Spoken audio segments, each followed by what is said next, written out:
This talk is called The Emotional Spark, which I got from a Mem Fox piece where she said, the spark of literacy is kindled in the space between the child, the book, and the reader. And as a children's author, I feel fantastically privileged that I provide the kindling sometimes in that little triangle. My name's Frank. As it says there, I wrote a book called Millions, and whenever that's announced, whenever a teacher tells that in a school visit, I always get this enormous cheer, and that's because when she says millions, the children think she said this.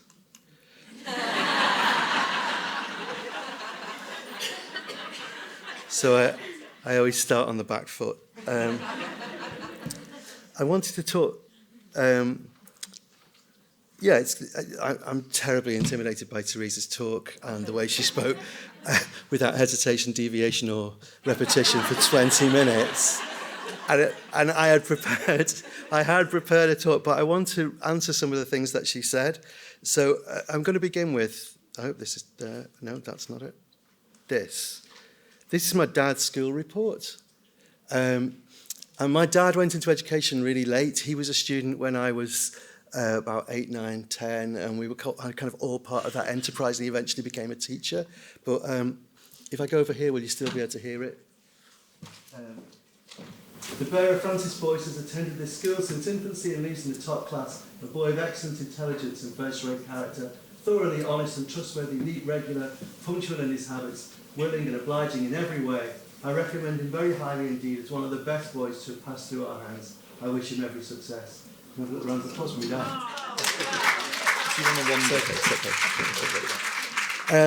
And it's a wonderful report, but it's also a job reference. You know, he left school at 14, and that says you can employ him. And, there was a sort of set path for him to go on, which he did go on, but he also went to night school, to the Open University, became a teacher. And he taught in a secondary modern school in Widnes. And 10, 12 years ago, my dad got dementia and he ended up stuck in bed. This is him with my granddaughter Annabelle, who's bringing him up to date on Peppa Pig.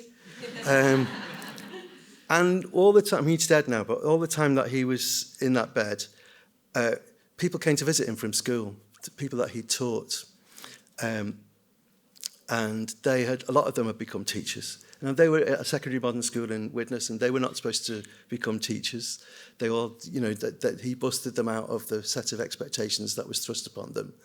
And I imagine because they came to see him and they kind of understood the gratitude of that and what was going on, that they were brilliant teachers too. So one of the first things I want to say to you is thank you. And to say that a lot of the talk today is about, you live in a world of inputs and outcomes and measurability. Your greatest achievements will happen long, long in the future. You won't really know what they are, and you may not be thanked for them, but they are amazing. And I think it's really important that you remember that you're teaching something for life and not for just when the kids leave school or when Ofsted comes around. And so I'm just going to very quickly, because I'm so terrified after Teresa's performance, but I am absolutely gibbering here that I've called this wrong, but there are people that I really want to thank. So I'm going to thank Mr. Biggs, who was my teacher in secondary school. And Mr. Biggs, so one of the things Teresa talked about was the pleather and sharing of pleasure. And Mr. Biggs was a massive Raymond Chandler fan. And I have a very funny Raymond Chandler anecdote, which I'm now too anxious about the time to tell you, but if there's questions at the end, you can put your hand up and say, what's your most embarrassing moment reading hard-boiled American detective fiction? But he loved Chandler, and I've not read Chandler since I was in the sixth form, but lots of those amazing sort of Chandler sentences stay with me. Moose Malloy tried to be inconspicuous. He was as inconspicuous as a tarantula on a wedding cake. She was the kind of blonde that would make an archbishop kick in a stained glass window, which is a sentence that Boris Johnson plagiarised in a WhatsApp to one of his mistresses. I felt so angry about that. And he loved Chandler so much that I have this amazing memory, this one-to-one, the sharing, the genuine sharing, that I remember my friend Dave coming out of our mock A-level and going, what happened to the big sleep question? And we're going, we're not doing the big sleep, we're doing Hamlet. He went, you are joking. I figured out who did it. He also, Mr. Biggs gave me a copy of Tristram Shandy when I was in upper sixth. And I read it. I read Tristram Shandy because I wanted to be the boy that Mr. Biggs thought I was. He said, I think you'll love this. And I did not love this. But I headbutted my way through the first half. And it really stayed with me. Like, I never got it. I absolutely did not get it. But it sank deep into me. And it didn't come back to me when I was a student talking about 18th century fiction. It came back to me when we had our first child. Because Tristram Shandy is about a dad wanting the world to be a better place. And it exploded him at the ludicrousness of Tristram Shandy's dad trying to fix everything for his son. Became this amazing kind of comfort to me. And I've lived with Tristram Shandy ever since. And I made a film with Tristram Shandy, which became that TV series between Steve Coogan and Rob Brydon, The Trip. That sort of started, that grew out of that. It's a really trivial example of like some very unexpected consequences that came from him gifting me that. The really important one for me was being a good dad. Tristram Shandy. And it stays with me. Oh, Yeats, he was like, we did Yeats with him. And I didn't get it. And we were doing Sailing to Byzantium, and I said, you said it's important to create an environment where you can say what you want. I said, this is gibberish. Who would want to read this, and what's it for? And when I said that, the door banged open, and the window flew open, and this gust of air flew through the room. And Mr. Biggs, I can still hear his voice saying, Frankie B, W.B. Yeats is on to you.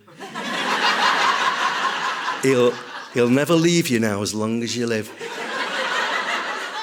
I married a girl from Sligo. Every bloody summer, we have a picnic on the Lake Isle of Ennisfree. We have to go for a walk around Dooney Rock. I live every summer inside Yeats's head. So he was right about that. But a kind of deeper debt is to my year 6 teacher, Sister Paul, who, I was not great at school. I was not really good at school. I became the most school-shaped boy you've ever met. But in the first few years at primary school, I was not good. And I had a really good friend called Graham, and we used to just sit at the back of the class and chat to each other. And then in year 6, people have started to be good at things. Do you know what I mean? There were people who are good at football. They're becoming people. They're good at football. They're good at drawing. They're good at maths, good at music. There was a kid in my class who was very, very good at beating up other children. Yeah, no, seriously, he grew up to make a very good living out of that. Probably, yeah. And I was not good at anything. And then Graham was off for a long time in year 6. And for whatever reason, I don't really know what that reason was, I put the effort I used to put into chatting to him into a piece of work. And when I'd finished the work, Sister Paul collected it, and she looked at it, and then she looked at me, and she looked at it, and she looked at me, and she was like, what's going on? If I'd laid an egg, she wouldn't have been more surprised, you know. She read it out. She went to the front of the class and she read it out. And that was a life-changing moment for me, hearing a grown-up read my words out. And I became a screenwriter, so I've heard some of the most famous actors in the world reading my words out. I wrote the little encounter between Paddington and the Queen at the Platinum Jubilee, so I've heard the Queen reading my words out. 2 things I want to say to you today. One, that first thing about you've no idea when your debt will pay, when these things you've done will pay off. You've no idea how they'll pay off, when they'll pay off, but they will pay off. And the second thing I want to say is your voice. This is an instrument that you've got. I want to give you one little practical thing, and it's that your voice is an amazing thing. I can still do, I'm an old man, I can still do Sister Paul's voice, and I can still do Mr. Biggs's voice. They are never forgotten. I've never forgotten them. And that key moment when she read my words out, that still comes back to me at big, big moments in my life, watching that Platinum and the Queen thing, standing at the back of the Grand Palais in Cannes, and back in that year 6 thing, and it's the voice. The power of your voice, that your breath, the most transitory thing that you have, is also the most enduring. And that's what I wanted to say to you, that we remember people's voices.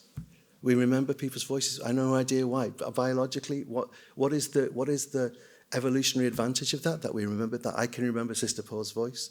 That when I read certain stories, I hear the voices that first read them to me, whether that's my dad, whether it's her, Sister Paul, whether it's Mr. Biggs, whether it's those amazing voices that I was privileged to grow up on Jackanory, Kenneth Williams' voice, John Grant's voice. If I cannot read Little Nose the Hunter without doing John Grant's voice, without going, so Little Nose was, I just can't do it. Jenny Agutter's voice when she says, "Daddy, my daddy," at the end of The Railway Children. I made a film with Jenny Agutter, and she just went, "I can make you cry." And I went, "Go on then." She went, "Daddy, my daddy," and I just cried. She literally just said it like, "Daddy, my daddy." It's just like awful. To be part of that, as a children's writer, you go to schools and you read to people. And to be part of that, and to be part of, your job is to bring it to life, and life is breath. That's an amazing thing. Oh, I've kept my phone on because I wanted to read you something. I don't have a smartphone anymore. I have this little Nokia. But so you want to read something, and we've talked about formality and how reading for pleasure can become eat your greens, and it becomes a kind of formality in itself. And that happens to you if you're a children's writer. You're going to school, you're ready to rock, you're ready to do your little magic tricks and make it all funny. And then the teacher gets up and goes, "We're going to use our listening ears to notice Frank's wow words." And it's dead. It's dead. No one does that in a restaurant. No one goes into like a fancy restaurant and goes, "And these are your proteins?" So I got sent this. And this, I'm reading this out without context, so I'm not judging anybody, but this is from an academy about reading in class. Entry routine. Tutor greets students at the threshold. They enter in silence. Book monitors. Hand out texts. Use the behaviour system to reward. Tutor issues the page number. Tutor completes the register. Teacher reissues the page number. Instructs students to have books flat and rulers ready to follow the text. 100% compliance. Teacher briefly recaps where necessary. This is like, so you know what that is, right? So, I mean, again, I'm not judging. I don't know anything about that school. I don't know anything about the situation it's dealing with. But I do know that that's the opposite of what we're trying to talk about. Your voice is the thing that I really want to sort of talk about. Teresa had this great line, "You find your people." One of the things that really shook me was that I was involved in a reading group in a prison.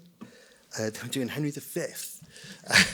And there was a guy, I knew he said his name then, which obviously I shouldn't do. But there was a guy, though, who came to every single thing and absolutely loved Henry V. And when he filled the kind of assessment thing in at the end, he said this amazing thing. He's like, why did you come to all the meetings?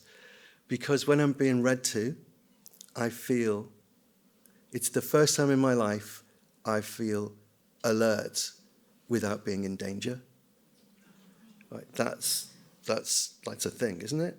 And what does alert mean? Alert means fully yourself, fully switched on. And to create those kind of moments, you have to get rid of all that formality, and you have to get rid of it. It has to be what you're saying when you say blether, what you're saying when you say it's informal, is Mr. Biggs. He brought himself to the classroom, all of himself. He was not afraid to say, "I think this is good, and you may not like it, but that's okay." And he created an environment with that happening. So your voice. I just want to keep... anyway. And we forget. It's a weird thing for a writer to say, but I think we write too much in class. I think we don't use our voices enough. We forget that for centuries and centuries, great learning and great innovation was done without really people reading to themselves because books were so expensive. There's this amazing little passage in, which I love, I think it's in chapter 6 of St. Augustine's Confessions, where he talks about St. Ambrose reading, and he says, well, I wrote it down. Anyway, it's like he said, he scanned it with his eyes and fathomed it with his heart, and his lips never moved. And we saw him oftentimes read like this and never otherwise. And it's obvious when you read it that St. Augustine had never, ever in his life seen anyone read silently before. And that was a weird thing. And that's really sort of stayed with me. My tutor at university was a guy called Malcolm Parks, who wrote a book. He spent his whole academic life writing this book about punctuation, which he called Pause and Effect. It's like, really? But it's about that moment when you shift from the kind of inflected Latin world into a vocal world, when Irish monks started to put dots in to say where they paused when they were reading these things out. And there's something really powerful about the fact that that's the measure of somebody's breath. You know, I can look at that manuscript and feel the breath of somebody on Iona in the 7th century. The breath is something primal. Your voice is something primal. Okay, what was I going to say? Happiness, right? Okay. Yes, and so those classroom moments, when you can push through that, they're shared moments, which is another thing about reading aloud, is that these are shared moments. It's not you on your own decoding something. This is a shared moment. And there's a moment when you're looking at a classroom and suddenly everyone's paying attention. I do remember and the moment when a crowd becomes an audience, which is a wonderful thing because you know that they're sharing something. In an age when we're sort of becoming disconnected from each other, there's this moment of real biological, breathing, human connection, which is something really to be treasured and really to be held. And it's a wonderful thing to be able to generate that. I do remember my grandson going onto the playground, and it was after Christmas and everyone had suddenly got smartphones. And he walked up to me and went, can I borrow your Sharpie? And I went, yeah, sure. And I gave him a Sharpie. And he walked up to these kids with their smartphones and he went, and they went, what did you do? And he went, oh, mate, that's nothing. Watch this. And suddenly they were kids again. You know, suddenly they were kids again. It was a shared moment. And that's what the shared reading thing can do. I just remember that one of his mates said, I could do that, and stuffed a pen up his nose and flowed blood everywhere. So that was kind of memorable. I'm looking at that clock. Okay, so we don't know why that. I just want to say your voice is a really powerful weapon. It's memorable. It feels like it's not memorable, but it will be remembered. And because it's remembered, it's sticky and it brings other memories with it. So I'm going to say, well, two things. One, I'll say this part. Okay, so my mum was evacuated in the Second World War. She was evacuated to North Wales. My mum was one of 12 girls, and their mother was a seamstress, so they looked aces when they were out. And so they arrived at this station in Penmaenmawr. Nobody wanted like this massive troop, but some nuns went, we'll take them. And they went and lived in this convent in Penmaenmawr, it had been donated to the nuns, and it was this beautiful kind of mercantile 19th century palace. It was just gorgeous. And then at the end of the war, she moves back to this 2 up and 2 down with 12 girls in. And she never really talked. I mean, what an extraordinary experience. And she never really talked about it. She used to tell us 2 or 3 anecdotes that when you thought about them, they're not your stories. They're your older sister's. She was the youngest. So they're your older sister's stories. And there was nothing really, you know, an anecdote is like a stuffed memory, you know. And it was sort of inactive. And I took her back, towards the end of her life, I took her back to visit the place. And as soon as she walked in, I could see kind of new, real memories come in, you know, because the wallpaper was the same, because who's going to strip William Morris wallpaper? And we opened the dining room door and she went, oh, this was our dormitory. This was our dormitory. And she told me the story that she'd never told me before. She said, I used to sleep there, and the night before my first communion, I heard my dad's voice in the next room, and I jumped out of bed. And Sister was there, and she went, go back to bed, you'll see him in the morning. I recognised my dad's voice. Such an amazing kind of primal story about the voice. And as she said, I never met either of my granddads. They were both lost at sea long before I was born. They were both in the Atlantic convoys. But when she was telling that story, I could see her hearing that voice, and that voice freighted with other memories that were kind of hard to describe. And I could see her become happy. And if we've learned anything the last 2 years, it's the power, the importance, the crucial centrality of happiness in our children's lives. Our children have just been through this extraordinary experience that nobody is talking about. Nobody is talking about what kids did during the pandemic. Nobody is talking about, for instance, how it completely accelerated their relationship with screens, which in lots of good ways, what would have been unbearable without, but a dependency there that was not there before, a blending of your personality with a screen. I was thinking then that the voice, if there's going to be some pushback against AI and GPT, it would begin with the voice, because it's immeasurable what your voice is carrying. Your voices are carrying stuff, and we don't know why it does that, and we don't know quite what those things are. And my mum couldn't tell me what the memories were that were coming into her head when she heard that voice in her head. But I think the humanness begins with the voice. Every single creation myth starts with breath. Your voice. My dad at the end, I'm just going to say, so just to think about, so I want this to be about how the long-term gift that you give. When my dad had dementia, he kind of lost the plot. I could be here all day. It's like it's a comedy disease, but it's got its moments. And he kind of never knew where he was towards the end. But I would read to him, and I know he wasn't following the story, because if I played it on audio tape, it would just gone. There was no engagement. But if I read to him, he was there in the same space as me. He wasn't following the story, probably didn't know who I was, but my voice was calling to something in him. And it was calling something back from out of the labyrinth of confusion that he was living in. It was like a little light at the end of the tunnel. His happiness was this little bit of light, and my voice was carrying some kind of happiness to him. I used to play him John McCormack, singing all these old Irish songs, and he used to sing along to them. It's a kind of weird thing that he would know. And maybe music is like your voice, it bypasses all the kind of rational thing. And he would sing along, and he would get exactly the same phrasing as John McCormack.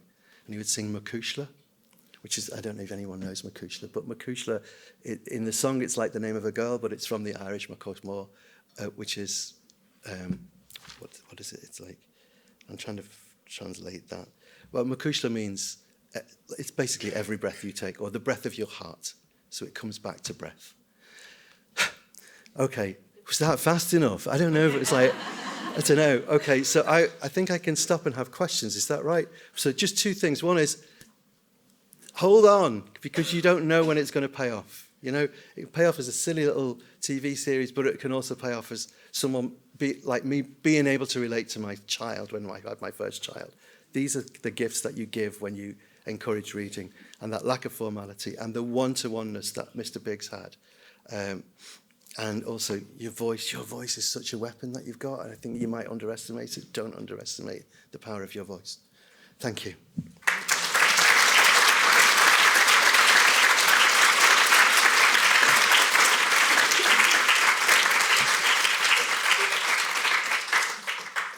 Right, do we have any questions?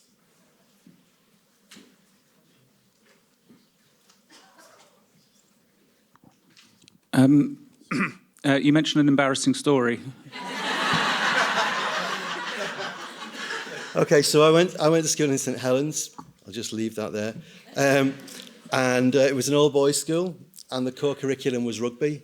And it was a very very masculine environment, and I was more interested in women. And we wore a green blazer to school. I don't mean like an olive green or a Lincoln. I mean like a vivid snot green, and it was made of wool. So if you got out of the rain onto a bus, there were these muttony clouds of steam. You were a repellent sight. Basically, you looked like a reject from a Martian abattoir. And so they really wanted you to concentrate on work and not think about women. And the only kind of girls that we saw were the sixth form girls as the bus passed, waiting for their sixth form boyfriends. Mr. Biggs addressed that. So the only kind of my main encounter with the opposite sex was through Raymond Chandler. And I thought of women as hard drinking, hard bitten, hard talking, scary, incredibly powerful, attractive.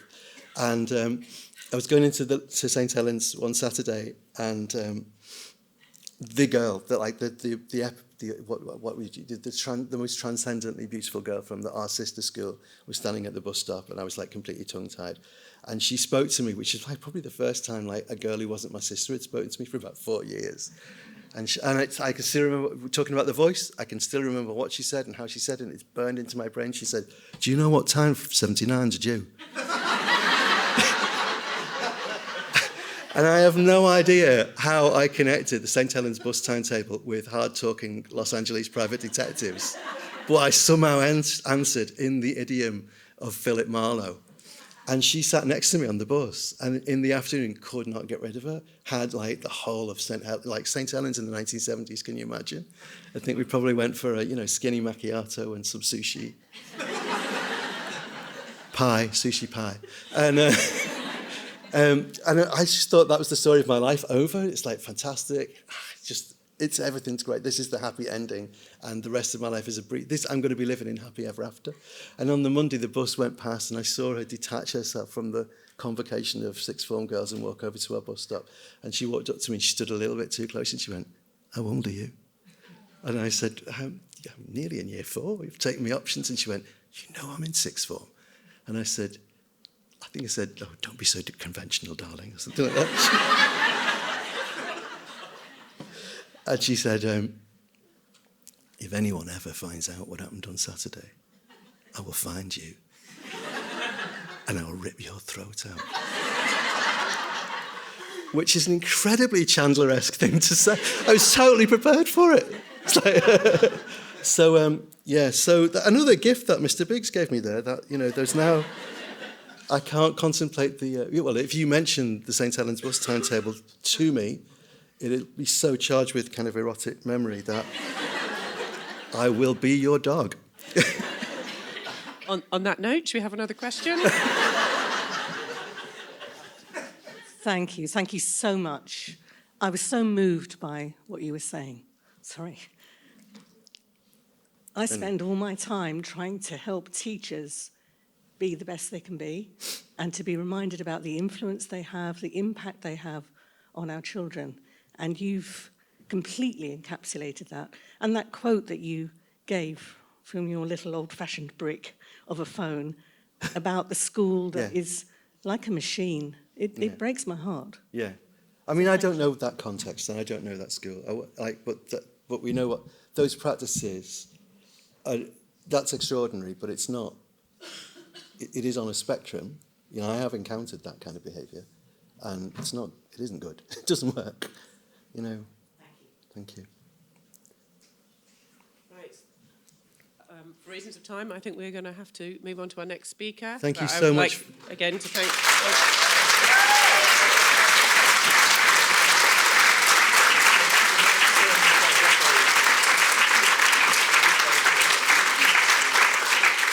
Just very quickly to say that the reason I agreed to come and do this was it's an opportunity to say thank you. I've had an amazing life thanks to my teachers. Thank you. Thank you.